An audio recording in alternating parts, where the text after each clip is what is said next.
There is something strange happening with you, and you've already noticed it. It's not that it doesn't work. It's not that you don't know how to manifest. It's that every time it seems like it's about to happen, something breaks inside. And the most unsettling part is this: it always happens at the same point, as if there were an invisible limit that you can never cross.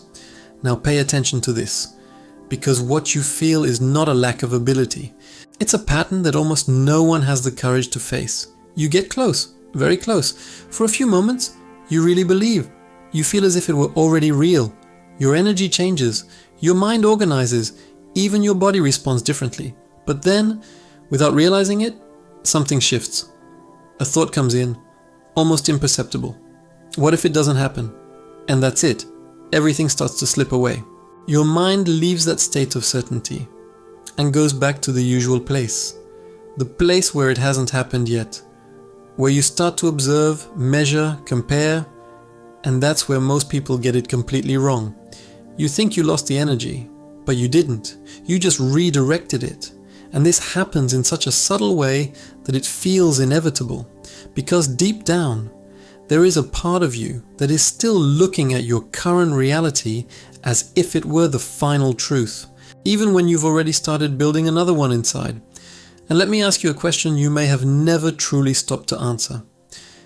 If for a few moments you managed to feel as if it were already real, what exactly made you abandon that state?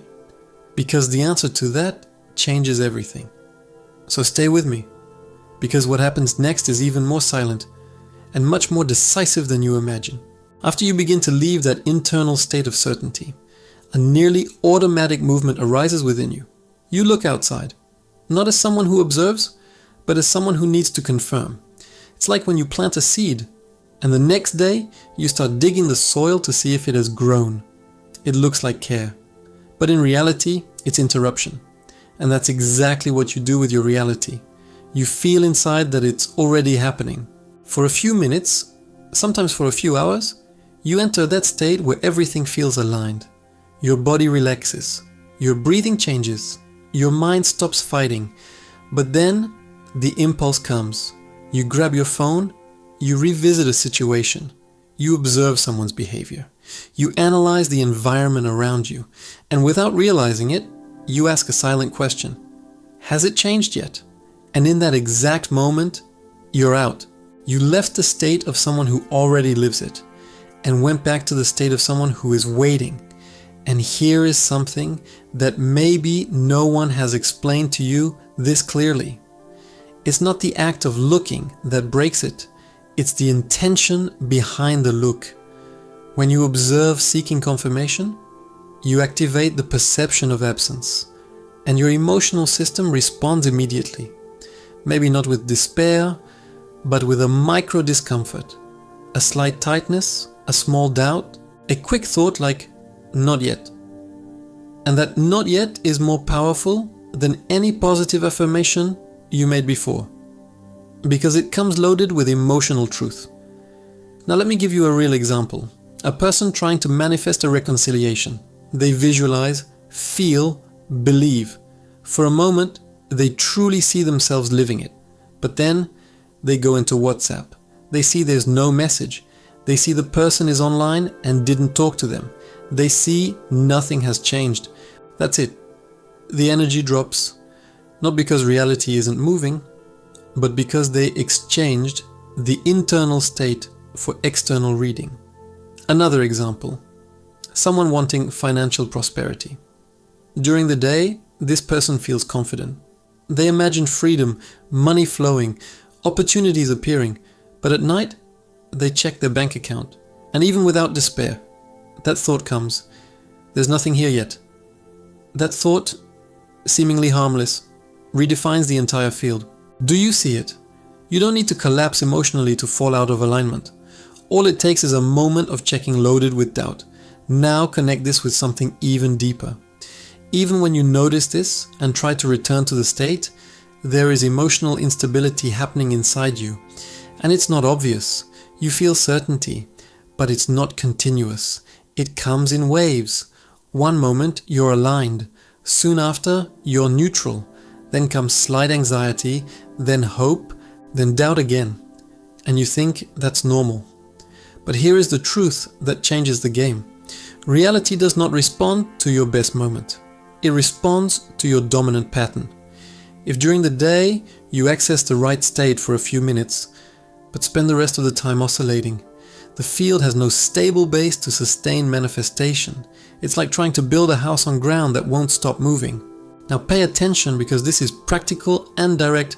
If you want to truly start sustaining it, you need to stop treating the state as something you access and start treating it as something you maintain. And that requires small decisions throughout the day. When the urge to check comes, you don't act immediately.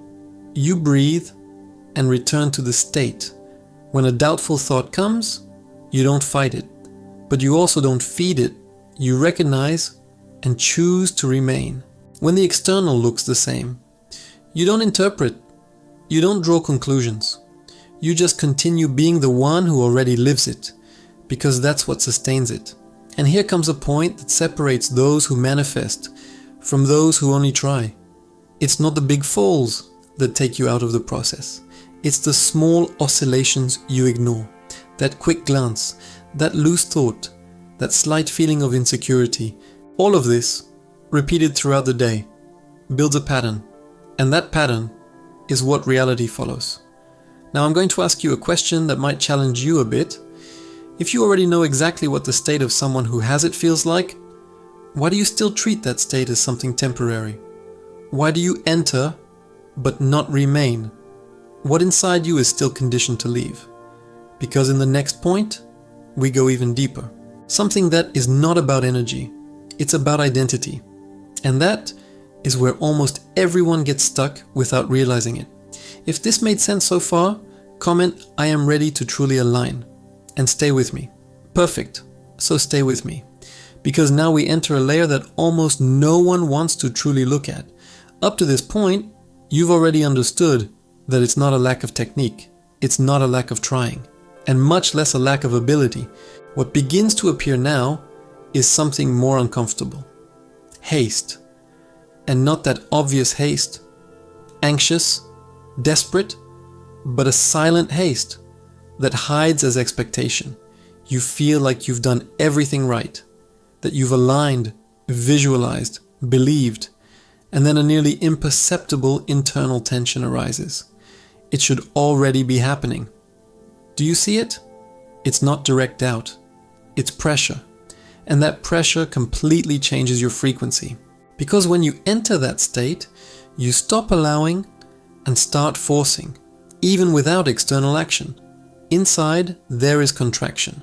Your body gets more rigid. Your mind speeds up. You begin revisiting the process, trying to understand where you went wrong. And that breaks something very important. The natural flow. Manifestation does not respond well to internal pressure, because pressure carries a hidden message. It hasn't happened yet, and it needs to happen soon. And the field responds to that message, not to your original desire. Now let me give you a real example. Someone waiting for a professional opportunity. In the first days, this person is confident. They feel prepared. Visualize the opportunity coming. Believe it's close. But as time passes, without seeing external movement, haste appears. They start thinking, should I be doing something else? Did I miss some chance?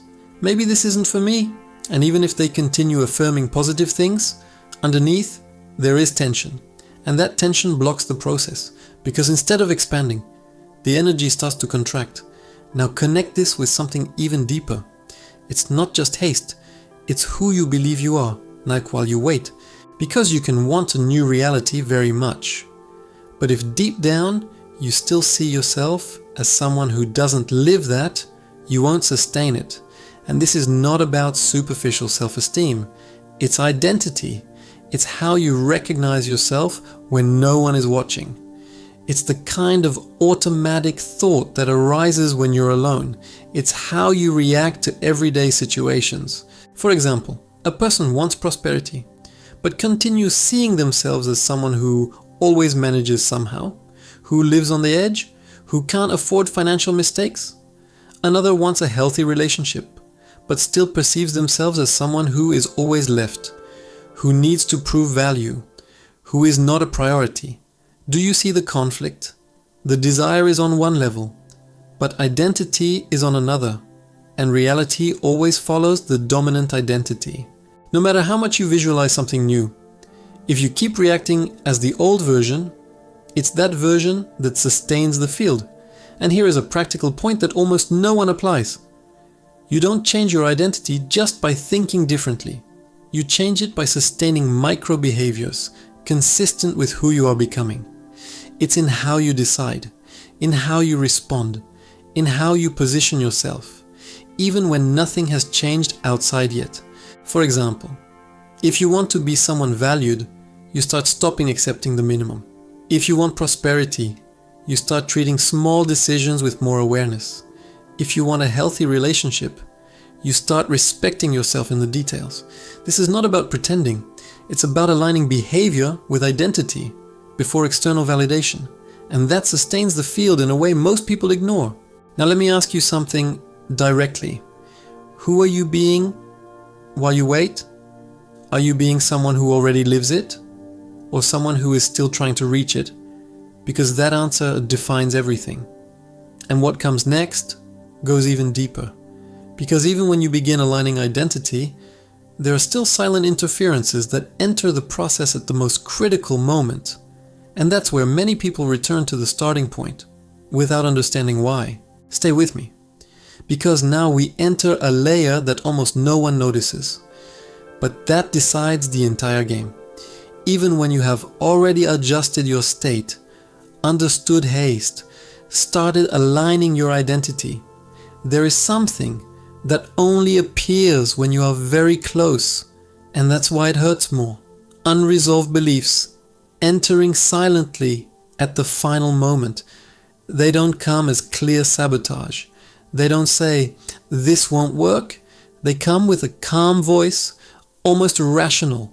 Just don't create too much expectation. Let's take it easy. Better not get attached. And it seems like emotional maturity, but often it's disguised protection.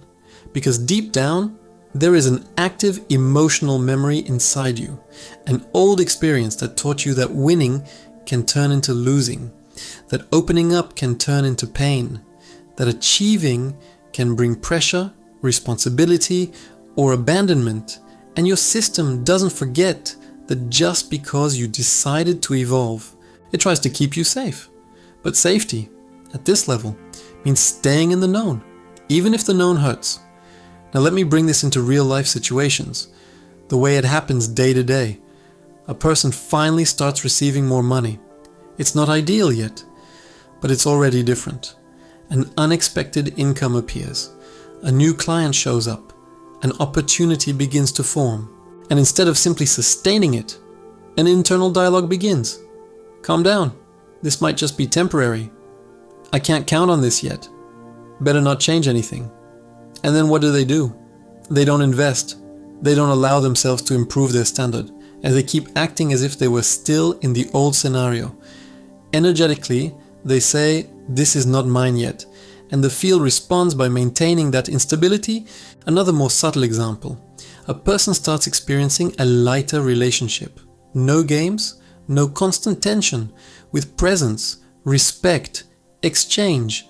And that, instead of generating only peace, creates strangeness, because it's not familiar. And then micro behaviors begin. They take longer to reply, so as not to seem too involved.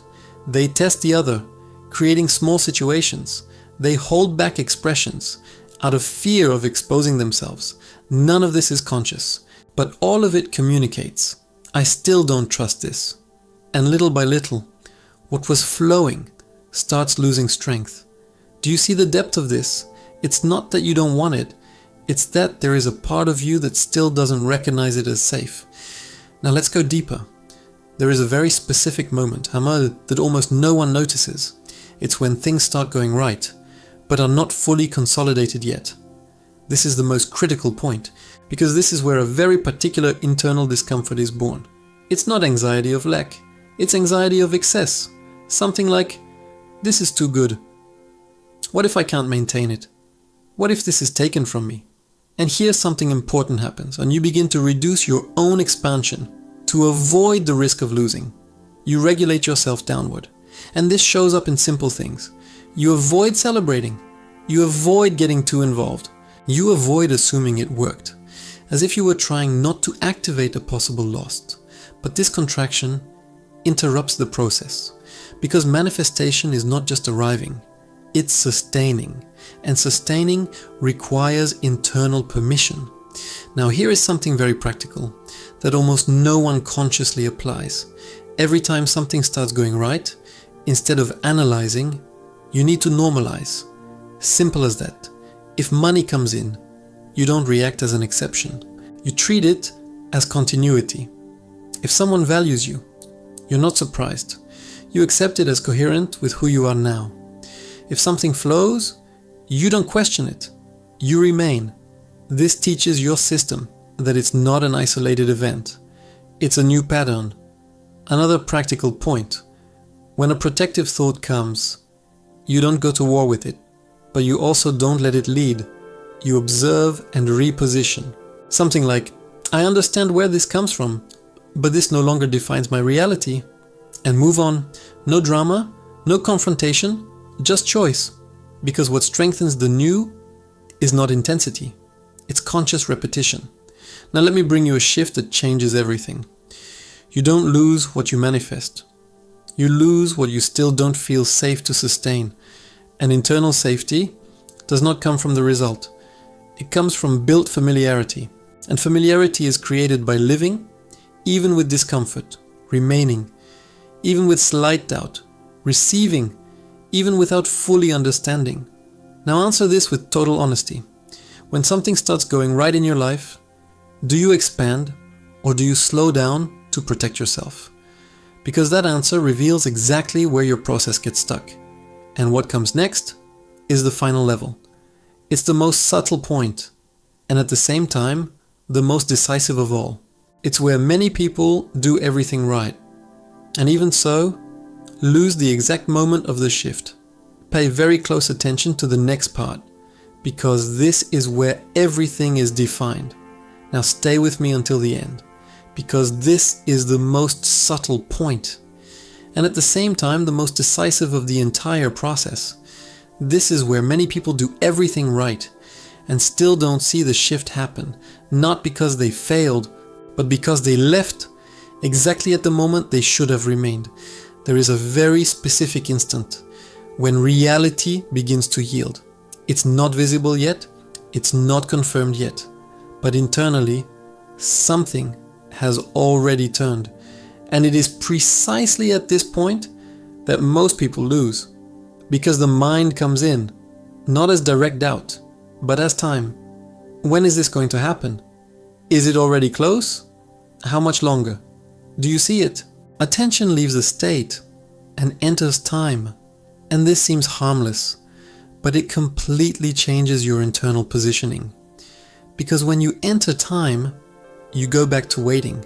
And whoever waits automatically assumes that it is not yet. And at the exact moment you go back to being someone who waits, you release the state that was sustaining the new reality. That's why it feels like it almost happened, but didn't happen. It wasn't lack of energy. It wasn't lack of technique. It was a break in presence. You left the now at the most critical moment. Now let me bring this into something very real. Have you noticed that when you are truly well, when you are light, centered, without pressure, it is exactly in those moments that things start to flow. Messages arrive, opportunities appear, situations resolve, and almost always, you weren't even thinking about it. Why? Because you were present, without pressure, without expectation, without measuring. Now observe the opposite pattern.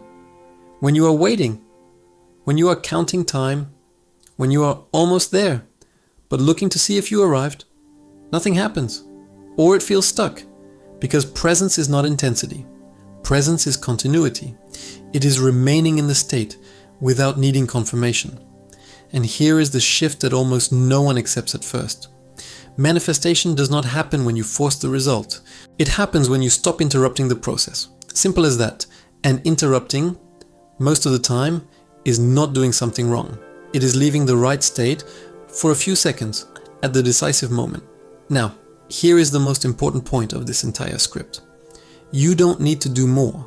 You need to leave less checking, less disguised doubt, less need for confirmation, less haste, and more remaining, more silent consistency, more emotional stability, more sustained identity, more presence, because that is what allows the collapse to happen. And now I want you to be completely honest with yourself. How many times have you already been in the right state, but left before reality responded? How many times did you almost live it, but returned to the old version at the last moment, if this made sense to you? Comment, I remain. This is not just a comment, it's a decision.